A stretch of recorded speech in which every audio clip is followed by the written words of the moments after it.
La yourte, c'est un chemin d'initiation, donc pour moi en tout cas. C'est un chemin d'apprentissage pour retrouver le contact avec cette nature que nous avons distanciée par la science, la technique. Donc la retrouver, mais la retrouver avec son intimité, avec son âme, avec son intériorité. Et faire le lien, voilà. Et cette rencontre a été déterminante parce que j'ai compris que là, je pouvais réaliser une résilience par rapport à moi, mon vécu arrière qui était quand même assez douloureux, un vécu d'épreuve, et donc une résilience avec tout ce que ça portait d'artistique en même temps et de spirituel. Et en même temps évidemment de politique, puisque c'était, j'en voulais en faire ma propre maison.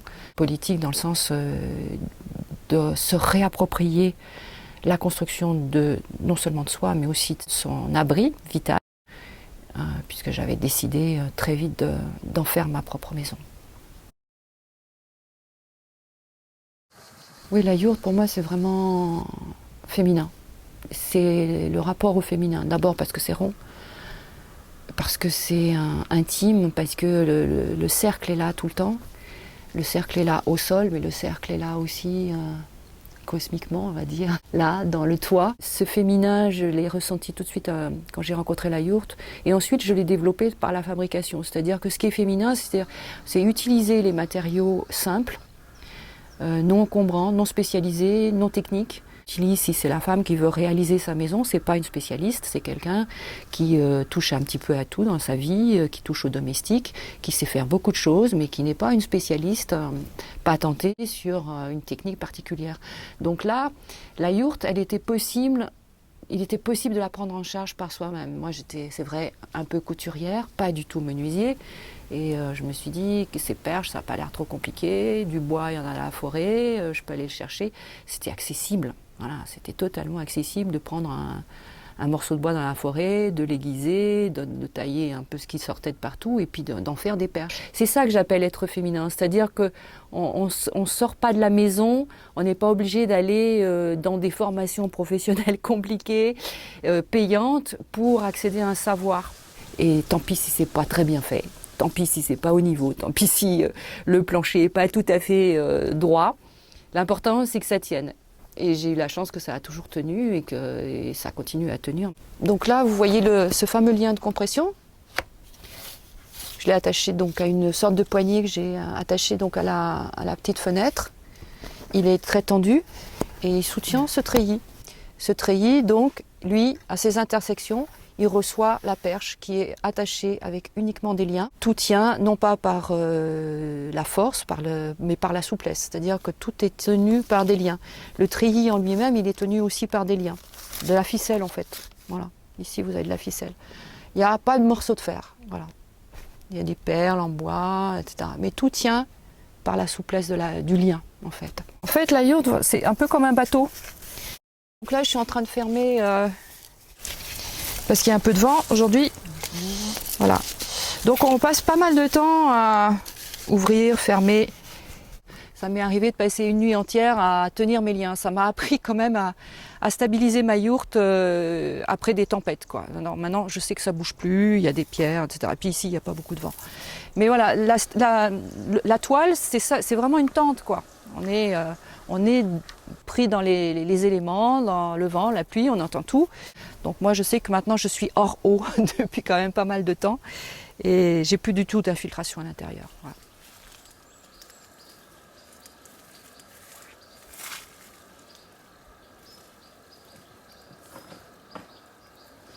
La yourte est dans un vide juridique, donc c'est vrai que pour les précurseurs ça a été relativement facile. Maintenant, le succès de la yourte fait qu'il y a des problèmes d'installation, c'est normal. Il y a aussi une marchandisation de la yourte, évidemment, une récupération par le système capitaliste de cet objet d'art vernaculaire. Il y a quand même une différence entre la petite yourte tente telle que celle que vous voyez ici et puis les yourtes beaucoup plus sophistiquées qui sont faites maintenant par des marchands avec qui il faut des camions pour monter la yourte, enfin qui sont plus des chalets ronds et qui, à mon avis, c'est légitime qu'elles rentrent dans le code de l'urbanisme et qu'elles soient soumises à des autorisations administratives.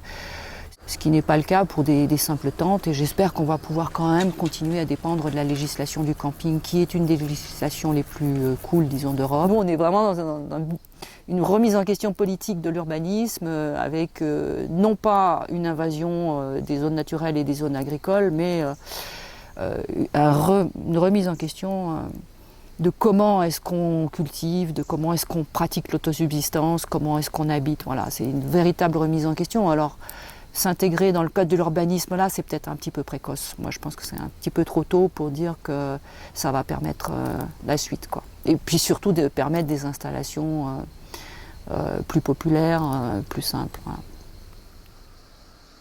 Alors moi, je suis une amoureuse donc, de ces couleurs magnifiques. À chaque saison, chaque jour, ça change, sous la lune, sous les étoiles, sous le soleil. Et du coup, je me prends un peu au jeu, j'en mets un peu partout parce que pour moi, ça c'est la gaieté, c'est la joie, quoi. Le drapeau au milieu du vert, au niveau des fougères, c'est, je rigole avec la vie, je suis dans le bonheur, quoi. Voilà, il y a ce vent, il y a ça parle, c'est.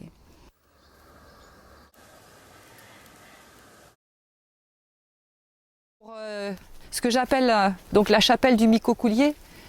Donc j'ai pas de religion, hein, je veux dire, bon voilà, ma religion c'est mon intériorité, c'est la nature, c'est la beauté, c'est la couleur, mais c'est devenu une sorte de chapelle. Le vent joue encore dans les couleurs et ça a une forme un peu tipi, etc. C'est du land art complètement spontané, j'ai pas de réflexion de volonté primaire, ça vient au fur et à mesure de ce que je vis en fait, hein, de ce qui se présente. Pareil pour ce nid, parce que ça c'est un nid donc fait avec des morceaux de châtaignier, pareil, qui ont été massacrés dans la forêt. J'ai pas pu m'empêcher de dire bon, ben, je vais leur faire une note funèbre. J'ai fait l'ordre funèbre et puis j'ai mis des petits nids. Donc c'est ma façon de travailler le land art. Donc ça voilà, c'est aussi du land art, hein. J'ai récupéré un vieux drap. Et puis cette petite terre là, c'est les résidus de cette bûche qui est là-bas, qui a été grattée par un blaireau. Il cherche les vers à l'intérieur des bois un peu pourris et ça génère une sorte de crème, de poussière. Donc j'ai utilisé cette poussière comme on utilise une peinture. De couleurs. Sur une vieille nappe. Ça a vécu juste le temps que je le fasse. Et là, ça y est, il est fini. Donc je renvoie le soleil à l'univers.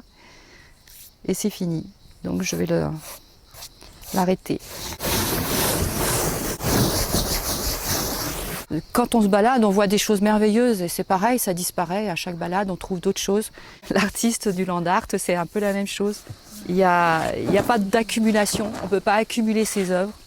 C'est pour ça que je trouve que le land art, c'est un art qui est alternatif en fait. Voilà.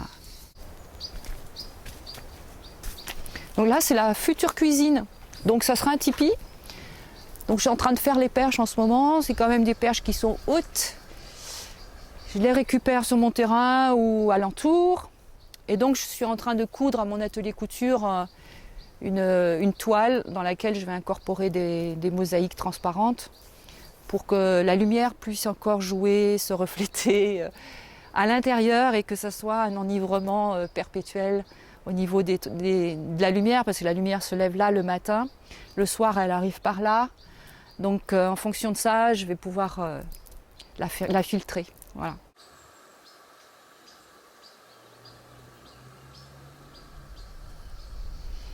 Là vous avez une petite idée donc du travail que m'a demandé ce terrain qui était totalement embroussaillé. Donc quand je suis arrivée, il a fallu quand même que je puisse passer. Donc j'ai usé pas mal de gants et les gants que j'ai récupérés, ils sont là. C'est pas que j'y suis attachée, mais je trouvais ça rigolo.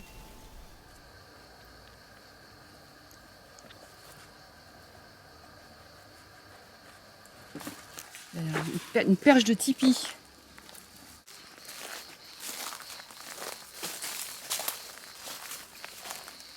Donc là, ça c'est un outil que j'aime bien, c'est une plane, ça écorce. C'est le premier outil que je ne connaissais pas, que j'ai appris à manipuler quand j'ai commencé les yourtes en 95.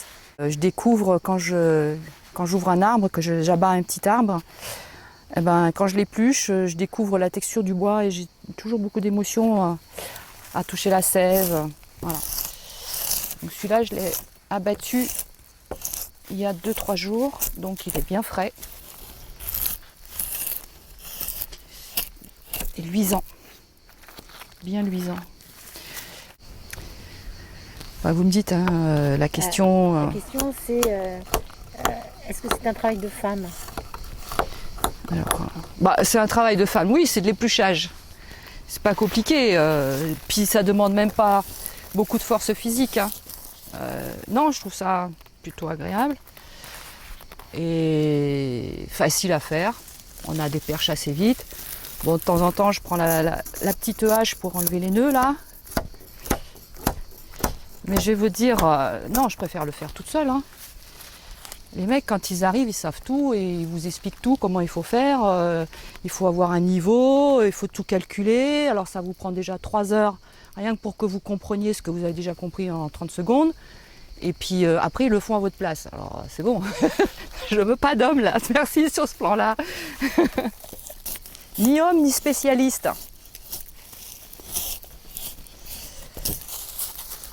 Parce que mes yourtes, elles tiennent bien, voilà, je suis toujours arrivée à faire ce que je veux. Par moi-même, parce que justement, j'avais personne derrière moi pour revenir sur le boulot. Bon, ça m'est arrivé, hein, je vous l'avoue, ça m'est arrivé que je faisais un truc pendant la nuit, un plancher qui était peut-être un peu brinque-ballant. Pendant la nuit, il y avait un copain qui venait et il me le remettait à niveau. C'est pénible, hein. C'est pénible. Moi, je préfère avoir un plancher qui n'est pas tout à fait de niveau, mais c'est moi qui l'ai fait, tant pis. Ah oui, salut Gilles. Aïe. T'arrives au moment où on parle des mecs. Oui, j'entendais. T'as entendu? Là, elle me... Ça va, c'était pas moi qui était visé. Non, ce n'est pas toi. Non, je sais. Et tu sais qui c'est? Oh, bah oui, c'est mon voisin. Bon. Bonjour. Gilles. Voilà. Oui. Donc non, c'est vrai, j'expliquais oui. que là, j'avais pas besoin d'un homme pour éplucher un Ça, arbre. c'est sûr. Même pour le tomber, enfin celui-là, je l'ai tombé toute seule et puis j'en tombe des comme ça quand même, à la scie, toute seule. Mais j'aime bien quand tu me viens le faire aussi quand même. Non, c'est vrai. de temps en temps. Gilles, il m'aide. Trop souvent. Et c'est vrai qu'il n'est pas chiant. Bon. Non, voilà. Donc du coup, non, c'est pas tout. Mais c'est vrai quand même, il y a souvent des hommes qui veulent tout de suite enseigner et montrer qu'ils savent mieux faire. Voilà. Donc moi, j'ai appris à me débrouiller toute seule. Voilà. Voir sur la femme, enfin de la servir ou un truc comme ça, par histoire culturelle et puis tout, depuis longtemps. Mais la femme aussi, elle a ça en elle, de se faire... Dominique. Ouais, mais c'est pas naturel, hein. Non, c'est culturel, mais c'est depuis... c'est une vieille histoire qui traîne depuis quelques générations. En fait, moi, je passais pour te poser la question, parce que je savais que tu allais faire cette conférence sur l'écoféminisme, Oui. ce que c'était... Bon, alors j'ai publié un article hier sur mon blog, qui est une introduction donc, à l'atelier que je vais faire mercredi, et qui résume, c'est vraiment un résumé, qui résume ce que c'est que l'écoféminisme en fait. Hein. C'est quand même un sujet prenant, quoi. Intéressant, prenant, et qui peut susciter beaucoup de questionnements et un vrai débat. Donc voilà, donc il faut du temps pour en parler. Bon, bah à bientôt Gilles alors. À bientôt. Au revoir. Ciao, ciao.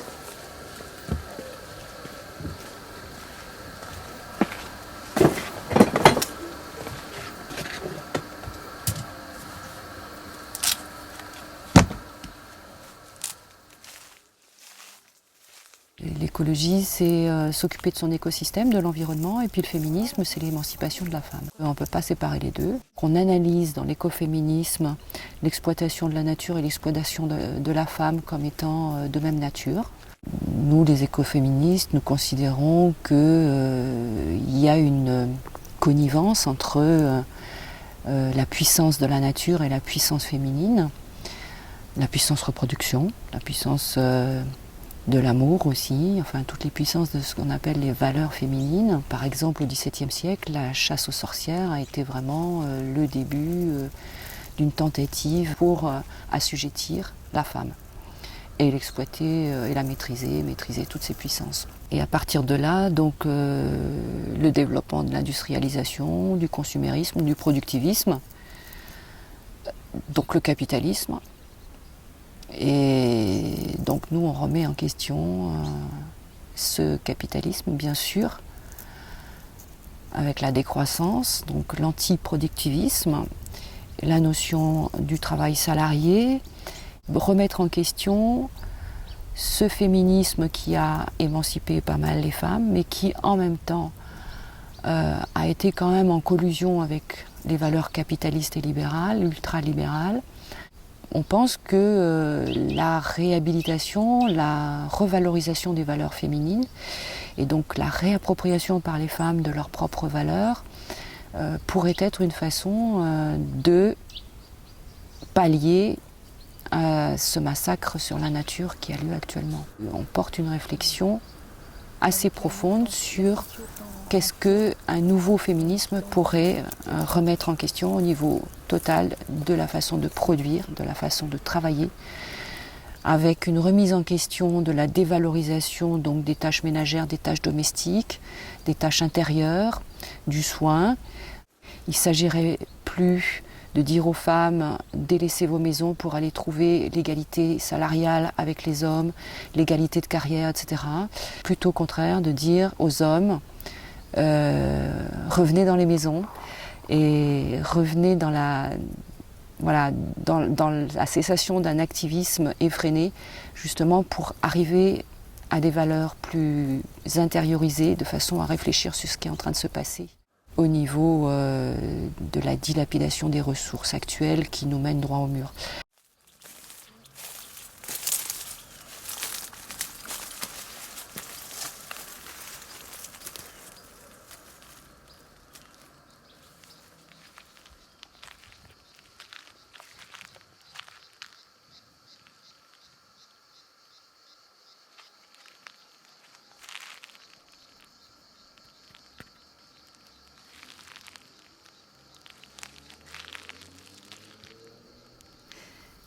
Oui, si je suis plus en attente de l'autre, d'une aventure, c'est parce que j'ai rencontré un autre. J'ai rencontré peut-être l'autre avec un grand A, qui est le vivant, ce que j'appelle le vivant ou le ravissant.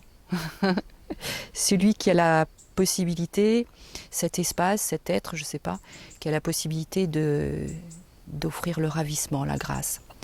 Et ça, moi je l'ai trouvé dans la solitude, je ne l'ai pas trouvé avec d'autres personnes. Voilà.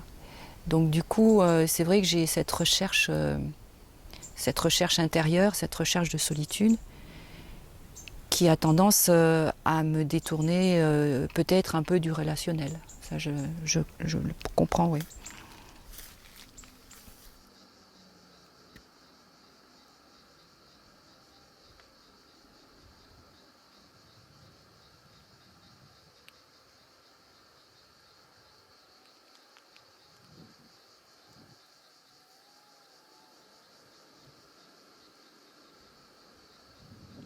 Plus le silence se fait et plus on entend des choses fines. Mais pas simplement des choses fines extérieures, hein, des choses très fines à l'intérieur de soi aussi.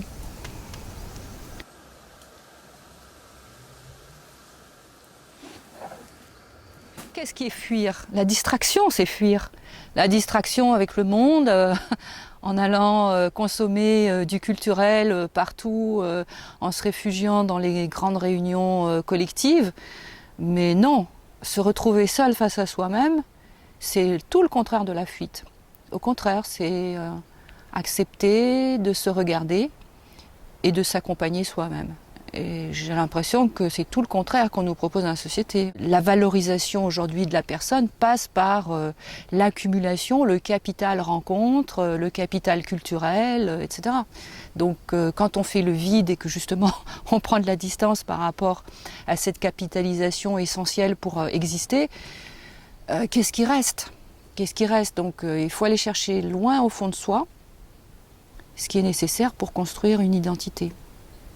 C'est une solitude qui est difficile à atteindre, mais quand on s'en approche, on peut en découvrir toute la richesse. Mais c'est pas simple parce que moi-même je me suis rendu compte, et je me rends compte encore à certains moments, que dès qu'on a une petite trouille là qui se pointe, on a tendance à aller chercher à l'extérieur ce dont on a peur pour se protéger. Et en fait, moi ma vraie découverte, c'est que plus je vais dans cette solitude et dans cette écoute de l'extérieur, dans cette écoute de l'intérieur, et plus je suis sécurisée en fait. Donc plus je trouve ma plus profonde sécurité.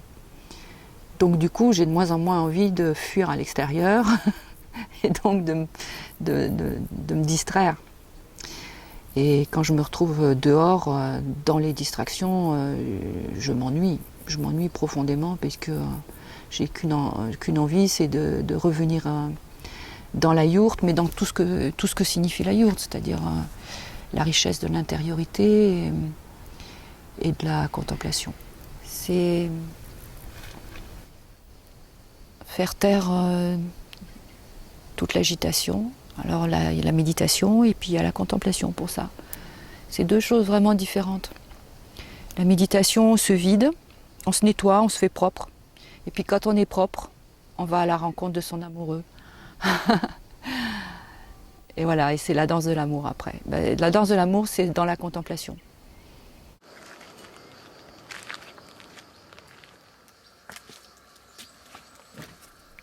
Les gens ne se rendent pas compte que la simplicité, c'est beaucoup de travail. Ou alors peut-être qu'ils s'en rendent compte. Mais enfin bon, c'est quand même beaucoup de travail malgré tout, parce que voilà, moi j'ai pas d'eau ici, donc je récupère mon eau. Il faut pour la récupérer que mes cuves soient propres. Quand l'été est fini, il faut tout nettoyer. L'eau, ça s'entretient. Je suis d'accord de faire ce travail-là qui me demande plusieurs heures chaque jour, etc. Et pareil pour mon bois. Je fais mon bois, et j'ai pas de tronçonneuse, hein. Donc je fais mon bois à la main. Je me chauffe et je cuisine au bois. Bon, j'ai un petit appoint de gaz. J'arrive, ça m'énerve. Mais voilà, la vie quotidienne demande beaucoup de travail. Mais c'est du travail qui a du sens. Voilà. Faire son eau, ça a du sens. Ça a du sens et je suis heureuse de faire ça. Voilà.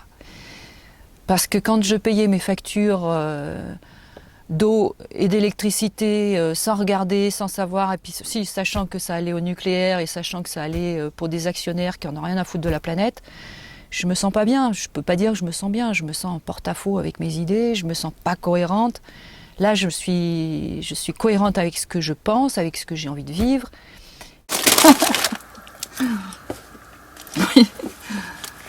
Oui, j'aime bien manger seule. Ouais. C'est vrai que j'aime bien manger seule parce que j'ai envie d'écouter les aliments comme j'écoute chaque plante. Et j'ai besoin de me concentrer sur ce que je fais. J'arrive de moins en moins à faire plusieurs choses en même temps. Voilà. Et c'est pareil pour dormir seul ou pas. Donc là, moi, je trouve que dormir avec quelqu'un, pour moi, ce n'est absolument plus possible, quoi. Voilà. Il y a des échanges, je sais pas, des fleuves qui sont pas compatibles avec, je sais pas si on peut appeler ça la spiritualité ou l'intériorité. Et donc, il faudrait une très très grande complicité pour que ça soit possible. Donc là, moi, faire l'amour comme ça avec la première personne qu'on rencontre, c'est quelque chose qui est totalement impensable. Bon, je l'ai fait, hein, je dis pas que je l'ai pas fait dans ma vie, mais pour moi c'est triste, c'est une misère, c'est la misère sexuelle, c'est ça, quoi. C'est pas prendre le temps de construire une complicité avec la personne et une grande intimité, une grande rencontre sur des plans beaucoup plus profonds. Si on pratique la sexualité, on pratique ça uniquement. C'est pas un passe-temps parce qu'un soir on va pas bien, qu'on a besoin d'affection. C'est un engagement. C'est un moment de grand art de vivre. Et c'est un moment de grande profondeur, de rencontre des énergies. Donc mélanger ça avec la vie quotidienne, moi je trouve que c'est difficile. Encore des moments. Voilà, alors c'est par rapport à moi, comment maintenant je me situe dans mon cheminement, hein, mais je dis pas que tout le monde doit être comme ça. Voilà. Ce que j'ai fait de mon soin, il est là. Donc on va reprendre. L'eau que je mets là-dedans, c'est donc de l'eau de pluie. J'ai fabriqué un sac, dedans j'ai mis un filtre en céramique à l'intérieur duquel il y a du charbon actif. Ça passe par là et ça tombe dans ma bouteille. Et c'est de l'eau très pure, de l'eau de pluie filtrée. Donc là je vais aller en chercher dans ma cuve. Donc on fait attention quand on puise l'eau, le matériel avec lequel on la puise. Voilà.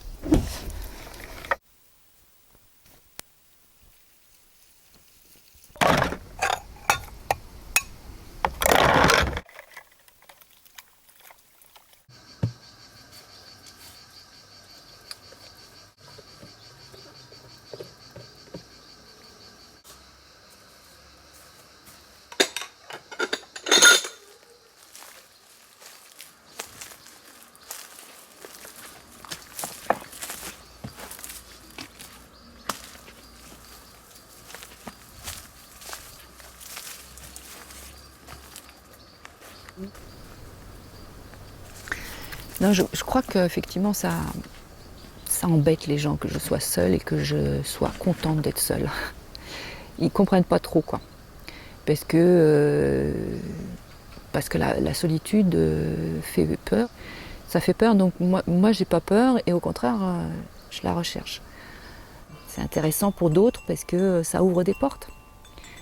Alors l'égoïsme, je sais pas. Moi c'est quand j'accepte les médias, pour moi, là, c'est le contraire même de l'égoïsme. Parce que je vous assure que c'est pas une envie, quoi. C'est pas un plaisir pour moi.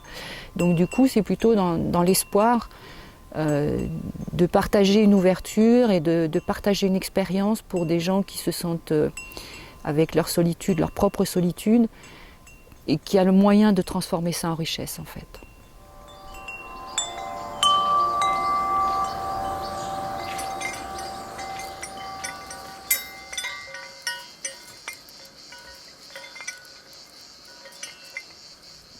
Donc il a fallu tout ce temps-là pour en arriver là.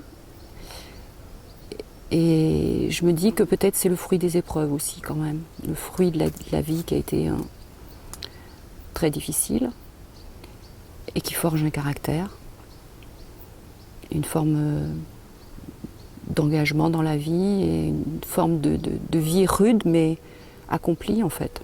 Donc aujourd'hui, ce que je peux vraiment dire que je sais ce que c'est que de se sentir réalisé à l'intérieur de soi et puis d'être heureux en fait, tout simplement. Et ça n'a rien à voir avec des acquisitions matérielles, vraiment rien. Parce que une petite yourte, je l'ai fait de moi avec 3 fois rien et que je ne suis pas riche matériellement, voilà. Et bien au contraire, j'ai l'impression que plus je me suis débarrassée de tout ce qui est superfétatoire, plus j'ai accédé à ce bonheur en fait, à cette capacité de remercier. Voilà. Parce que si on n'est jamais content de ce qu'on vit, qu'on passe son temps dans la plainte, dans la demande et dans le désir aussi, dans un désir perpétuel sans limite, où se trouve le contentement? Donc le contentement, moi je peux dire que je l'ai gratuitement tous les jours, quoi, dans ce que je vis.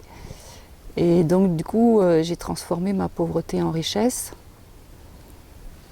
Et c'est peut-être ça que j'ai envie de transmettre. C'est peut-être de dire, on n'a pas besoin d'être plein aux as ou de réunir tout ce qui fait une identité réussie dans le social actuellement.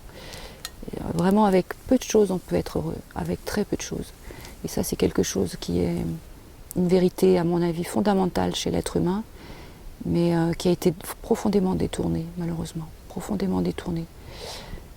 Et que chacun peut retrouver s'il a envie de s'écouter, s'il a envie de faire ce cheminement vers le vrai bonheur, en fait.